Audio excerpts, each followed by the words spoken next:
ነው እንደምታስቡ ለመሞት ወስኜ ነው የመጣሁት ስለምገለኝ ቀድሜ ይገላል ፖሊስ ምናምን ይዘመጣል ፖሊስ ነገሩን ካወቀ ሉላን አሳልፎ ለዝና ነው የሚሰጣው ዝናውና ማህሌት ሞገስን እየተከታተሉት ነው ማለት ነው ሞገስ እንግዲህ በስተመጨረሻም ሉላ ጋር ወደ ቤት ስለሚገባ ዝናውና ማህሌት እንግዲህ ሉላ ያለችበትን ቦታ ያገኙታል ማለት ነው ስለዚህ በስተመጨረሻም ዝናው ያሰበው ሐሳብ በሙሉ ተሳካለት ማለት አይደለ እንግዲህ ዝናው የሚፈልገው ሉላ ያለችበትን ቦታ ማግኘት ነው ለምን እስከዛሬ ድረስ ከሉላ ጋር ተለይቶ የሚኖርበት ቀን በሙሉ እንዴት ስቃይ እንደሆነበት እሱ ነው የሚያውቀው ስለዚህ ሞገስን እንግዲህ በስተመጨረሻ በሚገርም ሁኔታ የት እንዳለ አግኝቶታል ማለትም ሞገስን ኢቲኤም ማሽን የሚያወጣበትን ቦታ በባንክ ቁጥሩ እንግዲህ ሞገስ ተገኝቷል ማለት ነው ዝናው አሁን ላይ ሉላን በጣም ነው የሚፈልጋት ለምን ይሄን ሁሉ ጊዜ ከሷ ተለይቶ መኖሩ ራሱ እንግዲህ ምን ያህል ስቃይ እንደሆነበት አይተናል ለምን እንግዲህ አስቡት ዝናው ሉላ ተለየችኝ ብሎ ከሌላ ሴት ጋር ሲማግጥ አላየነውም ሉላ ጥላኝ ሄዳለች ብሎ ወዲያውኑ በዚህ ፍጥነት ውስጥ ሌላ ነገር ሲያደርግ አላየነውም እንግዲህ ራሱን ገዝቶ ሚስቱ ሉላን ሲፈልግና ሉላን ካላገኘ መኖር እንደማይችል ከማህሌት ጋር ሲጨቃጨቅ ነው ያየነው ስለዚህ አሁን ላይ ዝናው ሞገስና ሉላን ካገኛቸው ማለትም እንግዲህ ሞገስ ሉላ ቤት ገብቶ ካገኘው በጣም ከባድ ነው የሚሆነው ብዬ አስባለሁ እንግዲህ አስቡት ሞገስ ሉላን አሳልፎ መቼም አይሰጥም ለዝናው እንግዲህ መስዋዕት መሆን ካለበት አንድ ሰው መስዋዕት ይሆናል እንጂ ዝናውም ከዚህ በኋላ እኔ ለሉላ ራሴንም ቢሆን አሳልፌ እሰጣለሁ እያለ ነው እዚህ ድረስ ላይ ነው እንግዲህ ዝናው አስቡት ዝናው ከዚህ በኋላ በሉላ እንደማይደራደርና ሉላን አሳልፎ እንደሚሰጥ እየተናገረ ነው ስለዚህ አሁን ላይ በጣም ከባድ ነው የሚሆነው ማለት ነው ጦርነቱ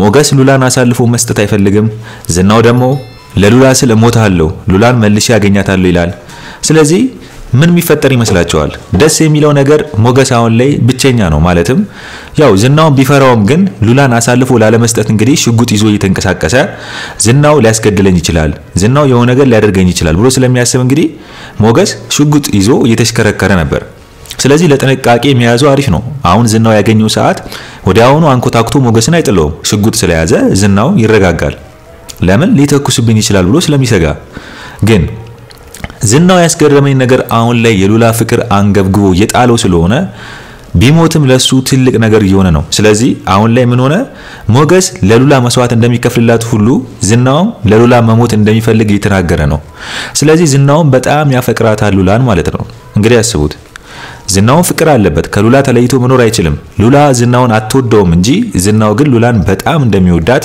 ራሱን አሳልፎ እስከሚሰጥ ድረስ እንግዲህ ሞገስን ሲመልስለት አይተናል ማለት ነው ስለዚህ ሞገስ ቀድሞ ለዳጣና ለብሩኬ መደወሉ አሪፍ ነው ብዬ አስባለሁ ለምንድነው እንደዚህ ያልኳችሁ ቢያንስ ዝናው ተከትሎት እየመጣ እንደሆነ ሞገስ ነግሯታል ለዳጣ ዝናው እየተከታተለኝ ነው ያለንበትን ቤት ሊያቅ ይችላል ስለዚህ ምን ማድረግ እንዳለብኝ ግራ ገብቶኛል ብሎ ያማከራት ነበር ዳጣ ደግሞ ችግር የለውም እንመጣለን ፖሊስ ይዘንም ቢሆን እንመጣለን እያለች ነው ግን ሞገስ ትክክል ነው አሁን ያላት ዳጣ ለዳጣ ምንድነው ያላት ፖሊስ መምጣት የለበትም እዚህ ጉዳይ ላይ ለምን ሞገስ ራሱ ተከሳሽ ነው ለምን እንዴ ህጋዊ ያልሆነች ሚስቱን እኮ ነው ያገተው ስለዚህ ፖሊስ ሞገስን ለማሳሰር ዝናው ለመክሰስ ይችላል ዝናው ፖሊስ ይዞ የማይመጣው ለምንድነው ሞገስን ያለበት ዝናው ሞገስን በራሱ መንገድ መቅጣት ነው እንጂ ፖሊስ ያስገብቶ ማንበጫበጭ አይፈልግም ለዚህ ነው ለምን ከዚህ በፊት ሲቀጠቅጠውና እየቀጠቀጠ ሲያባረው የነበረ ልጅ ስለሆነ ሞገስ ሰው ስለሆነ ስለዚህ ዝናው አሁን ላይ ለሞገስ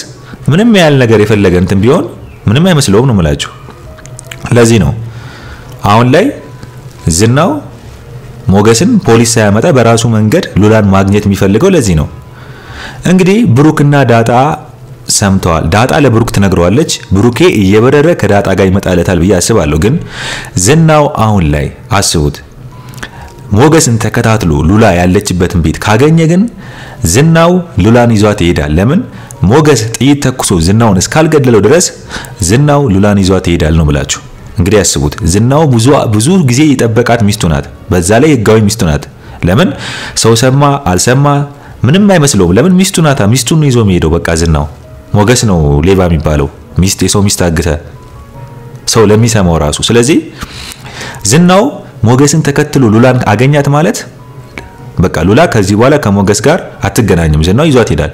ሉላ ዝናውን እስካልፈታችሁ ድረስ ሞገስ በጣም ከባድ ነው የሚሆንበት። ግን ሞገስ ሉላን አሳልፎ ይሰጣል ወይ ነው ዋናው ጉዳይ።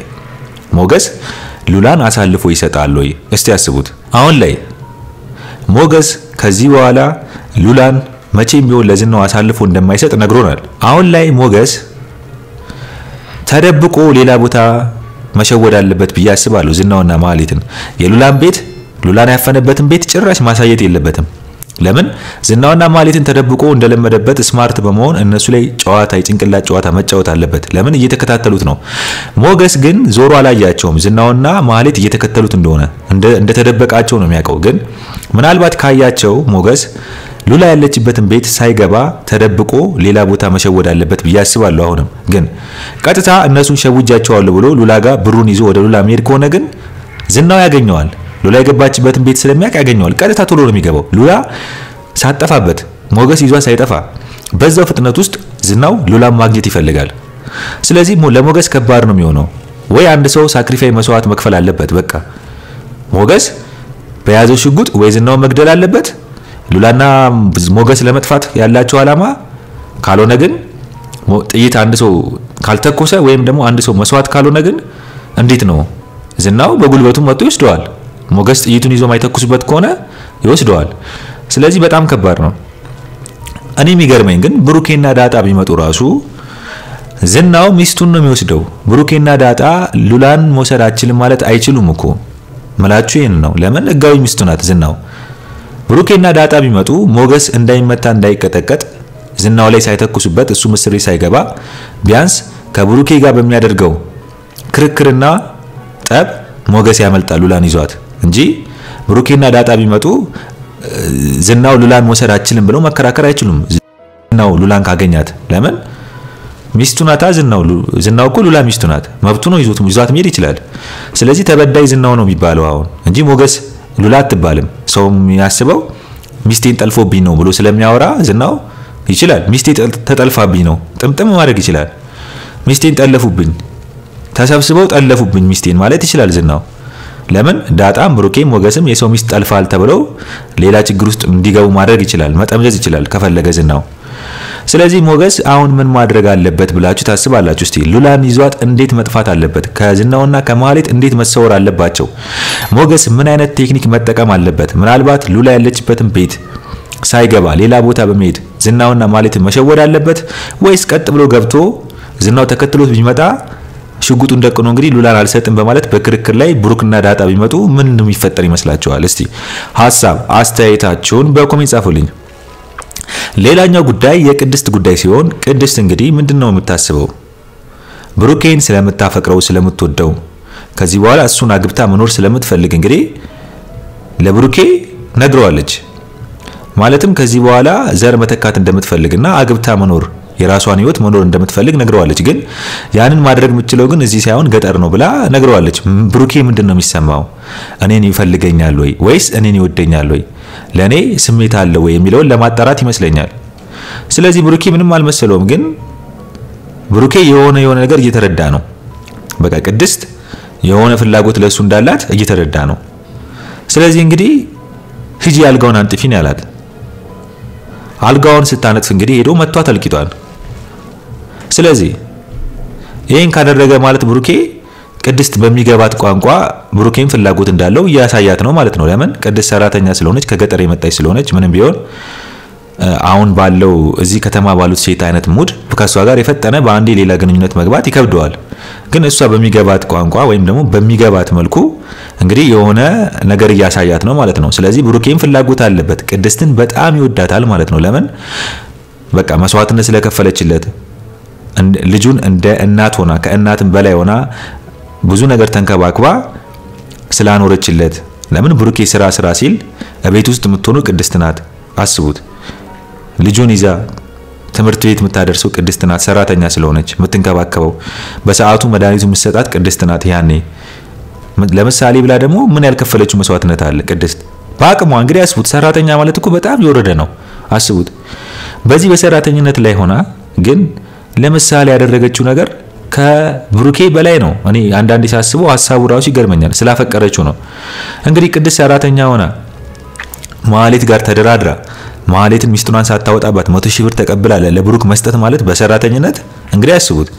ይሄን ማሰቧ ራሱ ቅድስት ምን ያህል ፍቅር እንዳለባት ነው። ሁለተኛ ደግሞ ምሳሌ መታከም አለባት አይን እያየ አትሞትም በማለት እንግዲህ ድንግልናዋን አሳልፋ ለማታቀው ሀብታም ሰታ ያን ብር ይዛ እንግዲህ የምሳሌን ሕክምና እንዲታከም ማድረግ ማለት ማን ነው የሚያደርገው በአሁን ሰዓት? ስለዚህ ቅድስት ብዙ መስዋዕትነት ከፍላለታለች። ከቅድስት በላይ ብሩክ እድለኛ ነው የሚሆነው ብዬ ነው ማስበው ቅድስትን ቢያገባ ወይም ቅድስት አብረው ብትሆን እንጂ ብሩክ አይጎዳም።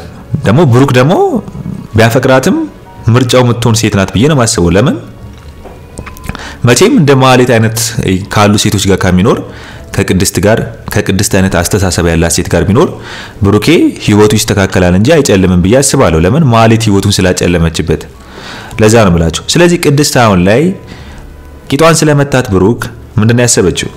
በቃ ብሩኬ የሆነ ፍላጎት አለው ማለት ነው። ጋሼ እኔንም ይወደኛል የሚለው ሐሳብ እየመጣባት ነው። ስለዚህ ምንድነው ያላት ብሩኬ? ጓደኛ አለኝ ብለሽኝ የለም ወይ ብሎ ጠይቋታል። እያጣራ ነው ብሩክ እኮ እያጣራ ነው እኮ። ቅድስትም እንግዲህ ተንተባተበች። ስለዚህ ያው ቅድስት በቃ ብሩኬ ከራሱ ካልወጣ እሷ መናገር ፈርታለች። ብሩኬ ደግሞ ከራሱ እንዴት ብሎ ይነግራታል?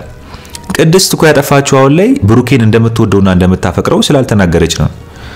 ብትናገር ኖሮ ቅድስት እርግጠኛ ነኝ ብሩኬ እሺ የሚላት ነው ይመስለኝ። በቃ አሁን ላይ ለምን ሁሉ ነገር አልፎለታል፣ ያሰበው ነገር በሙሉ ተሳክቶለታል።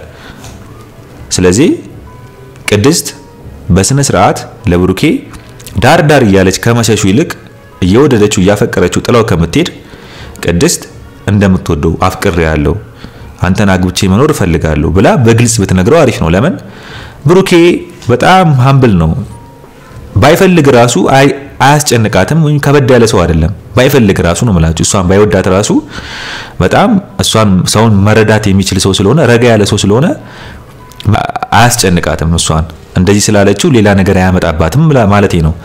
ስለዚህ ቢያፈቅራት አፍቅሯት ከሆነ ደግሞ ሞር ማውራቷ ቀሏት ህይወቷን ያቀልላታል ብዬ አስባለሁ።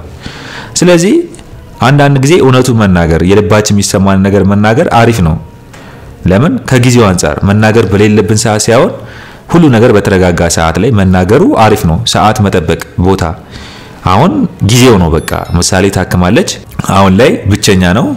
ስለዚህ በቃ አሁን ላይ ብትናገር ራሱ ቅድስት ማፍቀሯን ብሩክ እሺም አላለ ጊዜው ነው መናገር ያለባት ሰዓት ላይ። ካላወራችሁ ግን ዳር እያለች የሆነ ችግር በመጣ ቁጥርና ወይም ደግሞ የሆነ ሐሳባችሁ ሌላ ነገር ላይ በሄደ ቁጥር ነገሮቹ ያሰበችው ሳይሳካላት ሊቀር ይችላል ብዬ ስለማስብ ነው። ስለዚህ ሞገስ ምንድነው ለብሩኬ ያለው? የተናገረው ነገር አለ። ምንድነው ያለው? እንግዲህ ስለ ቅድስት ብሩኬ የማያውቀው ሚስጥር ነግሮታል። ድንግልናዋን ሸጣ ምሳሌ እንድትታከም ለማድረግ መሞከሯን ቅድስት እዚህ ሰዓት ውስጥ እንደገባች ለምሳሌ ብላ ነግሮታል ብሩኬ የማያውቀውን። ሞገስም እንግዲህ ኤርፖርት እነ ማህሌት ክስ ይዘው ብሩኬን ምሳሌን ይዞ እንዳያሳክም ወደ ባንኮክ እንዳይሄድ ማህሌትና ኤፍራታ ያሰቡትን ሴራ ሞገስም እንዳከሸፈባቸውና ያኔም አጠገቡ እንደነበር ሞገስ እየነገረው ነው ብሩክ ማያውቀውን። ስለዚህ ብሩክ ማያውቃቸው ብዙ ነገር ቅድስት ለብሩክ ብላ ለምሳሌ ብላ የገባችው መስዋዕትነት የከፈለችው መስዋዕትነት ሞገስ የከፈለለት መስዋዕትነት ብሩክ የማያውቀው አዳዲሶቹ ነገሮች ዳጣም ለብሩክ ብለው። ስለዚህ ብሩኬ አንዳንድ የዋህነቱ ጠላቱ ሞገስ ፈጣሪ መልካም አድርጎለት አጠገቡ ያሉ ሰዎችን እቺም አይባሉ ዳጣ የጎዳና ተዳዳሪ ናት፣ ግን በአቅሟ ለብሩኬ ከበድ ያለ ነገር ትሰራለታለች። እንግዲህ ያስቡት ቅድስት ሰራተኛ ናት ማለት አቅም ያላት ከባባር ሰዎች ጓደኞች ኖሮት አይደለም ብሩኬን የሚያግዙት፣ ግን በአቅማቸው ዳጣም በአቅሟ ቅድስትም በአቅሟ አስቡት ከአቅማቸው በላይ የሆነ ነገር ብሩክን ለመርዳት ሲጥሩ አይተናል። ስለዚህ ብሩኬ አንዳንድ የዋህነቱ መልካምነቱ በዙሪያ ያሉ ሰዎች በጣም ትልቅ ስራ እንዲሰሩለትና እሱን ሊያግዙት ይችላል ማለት ነው። የብሩኬ መልካምነት መሆን ነው እንጂ እንደዝናው ክፋትና ወይም እንደዝናው በጉልበቱ የሚመካ እንደዝናው የሞገስን ሀብት ለማጥፋት የሚሯሯጥ አይነት ማንነት ቢኖረው ከማህሌት ጋር አንድ ላይ ይንኮታኮታሉ። ዝናውና ማህሌት አሁን አስተሳሰቡ ስለሚለይ ኔጌቲቭ ስለሆነ አስተሳሰቡ በጉልበቱ ስለሚመካ ሞገስንም ለማጥፋት ለሚስቱ ሲል ሞገስን ለማጥፋት የሰውን ንብረት ማሳገድ ማለት አስቡት። መጥፎ ነገር ስለሚያስብ ዝናው ምንድነው የሚከተለው? የሚያስቡት ነገር አልሳካ ይላቸዋል። በቃ ያስባሉ፣ ይሞክራሉ፣ አይሳካም፣ ይሞክራሉ፣ አይሳካም። ስለዚህ ማሰብ ብቻ ግን ተሳክቶ ያዩትም ማለትም አልሳካላት ለዛ ነው ከዝናው ጋር ሆና። ስለዚህ ብሩኬ ይሄ ሁሉ ነገር የተሳካለት ጊዜ ቢፈጅም ምንድነው የዋህነቱና መልካምነቱ ለማለት ፈልጌ ነው። ስለዚህ አሁን ላይ ሞገስ ሉላ ጋር መግባት የለበትም ነው የምላችሁ ቤት። ለምን ዝናውና ማህሌት እየተከታተሉት ነው። ስለዚህ በጣም መጠንቀቅ አለበት። እንደ ድሮ ጊዜ ስማርት በመሆን ብሩክን የረዳው አረዳድ አለ አይደል? ላይክ እሱን በራሱ ላይ ማምጣት አለበት። መወዘጋገብ የለበትም ብዬ አስባለሁ። በድንጋጤ ቀጥታ ሉላ ጋር መግባት የለበትም። ለምን ዝናውና ማህሌት ተደብቆ እየተከተሉት ነው። ዝናው ከማህሌት ጋር ሆኖ እየተከተለው ነው። ስለዚህ ዝናው ሞገስ የገባበት ቤት ካገኘው ወይም ከገባ ሉላ ሚስቱ ናት። ሰው ቢሰበሰብም ዝናው ሚስቴ ናት ብሎ ሚስቴን አግተውብኝ ነው ብሎ ተቀብሎት ይዞት ነው የሚሄደው። ስለዚህ ሞገስ ጥይቱንም መተኮስ አይችልም። አሁን ላይ ሞገስ ለሉላ ብሎ ዝናው ላይ ቢተኩስና ዝናውን ቢገለው ሞገስ እስር ቤት ይገባል። ሉላና ሞገስ አይገናኙም። ግን በቃ ሞገስ እስር ቤት ጊዜውን በሙሉ በእስር ቤትም ሊያባክን ይችላል። በጣም ብዙ አመታትን ከሉላ ጋር ሳይገናኙ እንግዲህ ሊያሳልፍ ይችላል። ስለዚህ ምን አይነት መንገድ መጠቀም አለባቸው ነው የምትሉት? እስቲ ሉላ ተመልሳ ወደ ዝና መመለስ አለባት ነው ወይስ ሞገስ ዝናውን መግደል አለበት ነው ወይስ ዝናው ሞገስን መግደል አለበት ነው? ማን ነው መስዋዕት መሆን ያለበት ትላላችሁ? እስቲ በዚህ ጉዳይ ላይ ሐሳብ አስተያየታችሁን በኮሜንት ጻፉልኝ። እንግዲህ ዝናው ከዚህ በኋላ ለሉላ ሲል እሞታለሁ እያለ ነው። አስቡት።